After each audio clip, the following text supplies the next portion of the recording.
শহরের কোলাহল থেকে বহু দূরে প্রায় জনবিচ্ছিন্ন একটি গ্রাম আরশিনগর।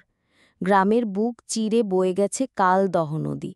স্থানীয়রা নদী না বলে বলতো দহ, যার অর্থ গভীর জলাশয়। এই দহের জল অদ্ভুত রকমের কালো আর স্থির। দিনের বেলাতেও তার দিকে তাকালে কেমন যেন গা শিউড়ে ওঠে।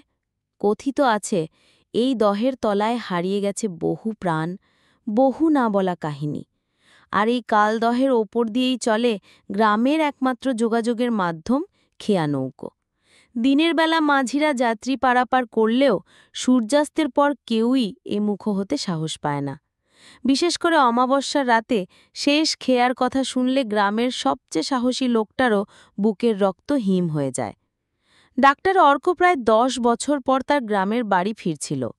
দাদির শরীরটা বেশ কিছুদিন ধরেই খারাপ। শেষবারের মতো একবার দেখে যাওয়ার জন্য মনটা বড্ড উতলা হয়ে উঠেছিল। বাস থেকে যখন নামল তখন বিকেল গড়িয়ে সন্ধ্যা নেমেছে। আকাশ মেঘে ঢাকা, টিপটিপ করে বৃষ্টি শুরু হয়েছে। অর্কর মনে পড়ল এই সময়টাতেই কালদহের ঘাট থেকে শেষ খেয়া ছাড়ে। অর্ক দ্রুত পায়ে এগোতে লাগল। পিচ্ছিল মাটির রাস্তা, দুপাশে ঘন বাঁশঝাড় আর জঙ্গল। ঝিঝি পোকার একটানা ডাক আর থেকে থেকে ডেকে ওঠা দু একটা শেয়ালের হুক্কা হুয়া ছাড়া আর কোনো শব্দ নেই। পরিবেশটা কেমন যেন থমথমে। ছোটবেলায় এই রাস্তাতেই সে কত খেলেছে, কিন্তু আজ এই নির্জনতা তার বুকে কাটার মতো বিঁধছিল। ঘাটে পৌঁছে অর্ক দেখল চারদিক প্রায় অন্ধকার। শুধু একটা টিমটিমে হারিকেন জ্বলছে ঘাটে বাঁধা খেয়া নৌকোর ওপর। নৌকোয় বসে আছে এক বৃদ্ধ মাঝি, চাদর মুড়ি দিয়ে। অর্ককে দেখে মাঝি যেন চমকে উঠল। "কেডা, এত রাইতে?" মাঝির কণ্ঠস্বর ভাঙা, ফ্যাঁস ফ্যাঁসে। "আমি অর্ক, চৌধুরী বাড়ির নাতি, দাদিকে দেখতে এসেছি। আমাকে অপারে নিয়ে যাবেন চাচা?" অর্ক বলল। মাঝি কিছুক্ষণ অর্কর দিকে তাকিয়ে রইল, তার চোখের দৃষ্টিতে ভয় আর দ্বিধার এক অদ্ভুত মিশ্রণ। "আজ অমাবস্যা ডাক্তারবাবু, রাইটটা ভালো না। আজ আর খেয়া না দেওনি ভালো। কিন্তু আমাকে আজই পৌঁছতে হবে। দাদির শরীর ভালো না, আপনি যা চাইবেন আমি তাই দেব।"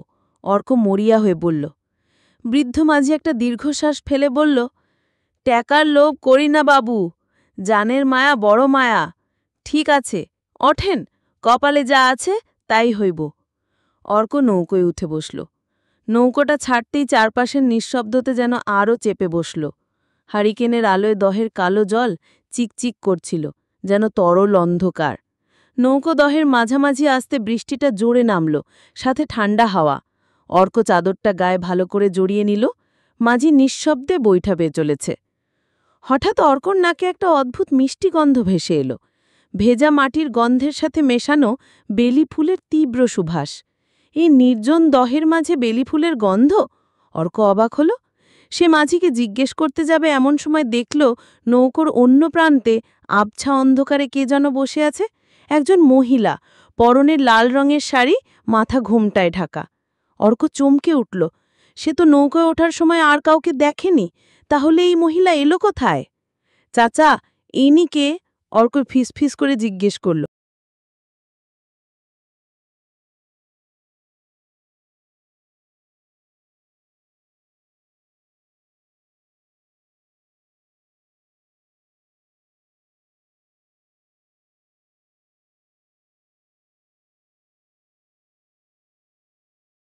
মাঝির বৈঠা চালানো থেমে গেল।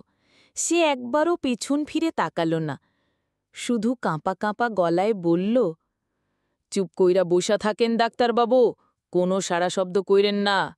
যা দেখতাছেন তা সত্যি নাও হইতে পারে।" মাঝির কথায় অর্কর শিরদাঁড়া দিয়ে একটা ঠান্ডা স্রোত বয়ে গেল। সে শিক্ষিত, যুক্তিবাদী মানুষ, ভূত প্রেতে বিশ্বাস করে না। কিন্তু এই পরিবেশ, এই মাঝির ভয় পাওয়া কণ্ঠস্বর আর ওই রহস্যময়ী নারীর উপস্থিতি তার সমস্ত যুক্তিকে গুলিয়ে দিচ্ছিল। মহিলাটি স্থির হয়ে বসে আছে। তার মুখ দেখা যাচ্ছে না, শুধু লাল শাড়ির আঁচলটা বাতাসে উড়ছে। অর্ক খেয়াল করল তার গা থেকে শুধু বেলি ফুলের গন্ধই নয়, একটা ভেজা শ্যাওলা পড়া গন্ধও আসছে। হঠাৎ মহিলাটি ফুঁপিয়ে কেঁদে উঠল। সেই কান্নার শব্দ এত করুণ আর হাহাকার মেশানো যে অর্কর বুকের ভেতরটা মোচড় দিয়ে উঠল। সে কিছু বলার জন্যে মুখ খুলতেই মাঝি ইশারায় তাকে চুপ করতে বলল। তার চোখে মুখে তীব্র আতঙ্ক। নৌকা তখন দহের ঠিক মাঝখানে, চারদিকে অথই কালো জল। বৃষ্টি আর বাতাসের দাপট বাড়ছে। হারিকেনের আলোটা কাঁপতে কাঁপতে প্রায় নিভে যাওয়ার জোগাড়। হঠাৎ সেই মহিলাটি তার ঘুমটা সরাল। অর্ক যা দেখল তাতে তার গলার কাছে একটা চিৎকার আটকে গেল। ভয়ে তার শরীর জমে পাথর হয়ে গেল। মহিলার মুখটা ফোলা, পচে যাওয়া, চামড়া খসে খসে পড়ছে, চোখের জায়গায় দুটো গভীর কালো গর্ত, আর সেই গর্ত থেকে অনবরত জল গড়িয়ে পড়ছে। ঠোঁট দুটো নেই বললেই চলে, সেখান দিয়ে বেরিয়ে এসেছে হলুদ দাঁতের পাটি। সেই বিভৎস মুখটা অর্কর দিকে ঘুরল। পচা গলা থেকে একটা ঘড়ঘড়ে আওয়াজ বেরিয়ে এলো। তুমি আইসো, আমি জানতাম তুমি আইবা আমার জন্যি। কথাগুলো শেষ হতেই সে তার লম্বা সরু আঙুলওয়ালা হাতটা অর্কর দিকে বাড়িয়ে দিল। তার নখগুলো অস্বাভাবিক লম্বা আর কালো। মাঝি ততক্ষণে ভয়ে কাঁপতে কাঁপতে প্রায় অজ্ঞান হওয়ার জোগাড়। সে পাগলের মতো বৈঠা চালাতে লাগল, মা দয়াময়ী রক্ষা করো, রক্ষা করো। কিন্তু পিশাচিনী ততক্ষণে অর্কর খুব কাছে চলে এসেছে। তার শরীর থেকে আসা তীব্র পচা গন্ধে অর্কর দম বন্ধ হয়ে আসছিল। সে অর্কর হাতটা ধরার জন্য এগিয়ে আসতেই অর্ক তার সমস্ত শক্তি দিয়ে নিজেকে পিছিয়ে নিল। নৌকাটা ভীষণভাবে দুলে উঠল। আমার সাথে চল, ওই জলের তলায় আমাদের বাসর হবে। সেই প্রেতিনী খিলখিল করে হেসে উঠল। সেই হাসি যেন হাজারটা ভাঙা কাঁচের টুকরোর শব্দ। অর্ক দেখল তার পা দুটো নৌকার পাটাতন বেয়ে জলের দিকে নেমে যাচ্ছে। সে জলের দিকে আকৃষ্ট হচ্ছিল, যেন কোনো অদৃশ্য শক্তি তাকে টানছে। অর্ক বুঝতে পারছিল সে এক ভয়ঙ্কর বিপদের মুখে পড়েছে। তার যুক্তিবাদী মন হেরে যাচ্ছিল আদিম ভয়ের কাছে। সে দেখল মাঝির হারিকেনটা নিভে গেছে। এখন শুধু অমাবস্যার ঘুটঘুটে অন্ধকার। প্রেতিনীটা তার পচা শ্যাওলা ধরা হাত দিয়ে অর্কর পা জড়িয়ে ধরেছে। সেই স্পর্শ যেন বরফের মতো ঠান্ডা আর আঠালো। অর্ককে সে জলের দিকে টেনে নিয়ে যাচ্ছিল। ছাড়ো, ছাড়ো আমাকে, অর্ক চিৎকার করে উঠল। কিন্তু তার গলার স্বর বাতাসের ঝাপ্পারি হারিয়ে গেল। সে বাঁচার জন্য আপ্রাণ চেষ্টা করতে লাগল। হঠাৎ তার মনে পড়ল তার ব্যাগে দাদির জন্যে আনা পুজোর প্রসাদ আর একটা ছোট গীতা রয়েছে। সে কোনো মতে ব্যাগটা আঁকড়ে ধরে সেটা খুলতে চেষ্টা করল। প্রেতিনীটা তার মুখের কাছে মুখ এনে বলল, কোথায় পালাবে? এই কালদহ আমার রাজ্য, এখানে এলে কেউ ফেরে না। তার নিঃশ্বাসে মৃত্যুর শীতলতা। অর্ক প্রায় জ্ঞান হারানোর পর্যায়ে। ঠিক সেই মুহূর্তে তার হাতটা ব্যাগের ভেতরে থাকা গীতা স্পর্শ করল। সে আর কিছু না ভেবেই গীতাটা বের করে প্রেতিনীর মুখে চেপে ধরল। ভয়ঙ্করভাবে দুলতে শুরু করল। একটা বিশাল ঢেউ এসে নৌকায় আছড়ে পড়ল।